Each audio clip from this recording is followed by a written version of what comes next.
Welcome to this installment in Walking with Pastor Keith. I want to do something a little different today. This is actually going to be the first of a series of short videos about hearing the voice of God. I first want to talk to you about the what's necessary, a prerequisite in hearing the voice of God. The second will be about the distinctiveness of his voice, and the third will be about testing the voice of God.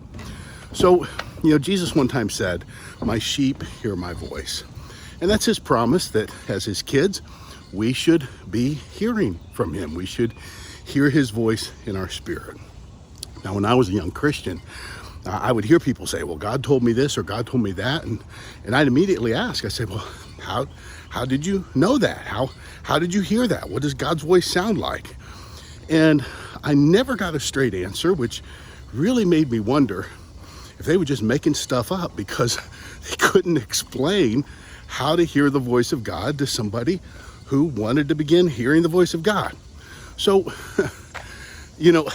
I, as a young Christian, began to think, well, maybe God's voice sounds like, Cecil B. DeMille, the Ten Commandments, that this thunderous, deep voice, that must be the voice of God, and I never hear that. And maybe if you're a younger believer, you think of Bruce Almighty, and maybe God's voice sounds like Morgan Freeman. But I'm here to tell you, God's voice is distinctive, and we can learn to hear his voice. But the first prerequisite in hearing the voice of God is before you can know how God talks to you, you have to know how you talk to you. You see, the voice of God sounds like your voice in your head. I mean, we all talk to ourselves. And for all you who just said, not me, well, thanks for proving my point. Bless your little independent heart. We all talk to ourselves.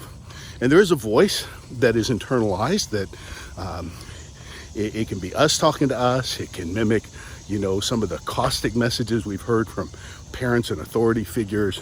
But we have a voice that we talk to ourselves, and you got to know what you sound like so you can distinguish that from what God sounds like. So ask yourself, how do I talk to myself? For some of us, maybe our inner voice is full of anxiety.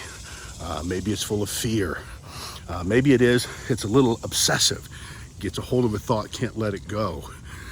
Maybe our inner voice is urgent, pleading, do this, do it right now, or everything's going to fall apart. You've got to learn how you talk to you so that you can separate when God is talking to you from when you're talking to you.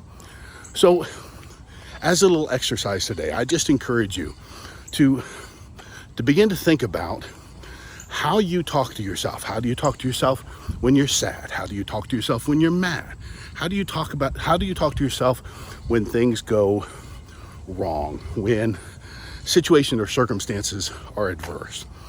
Write down those things that are distinctive about the way you talk to you, because I promise you, God doesn't talk to you the way you talk to you.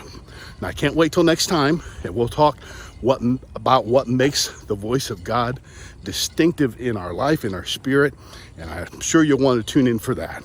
So God bless, and I'll see you again real soon.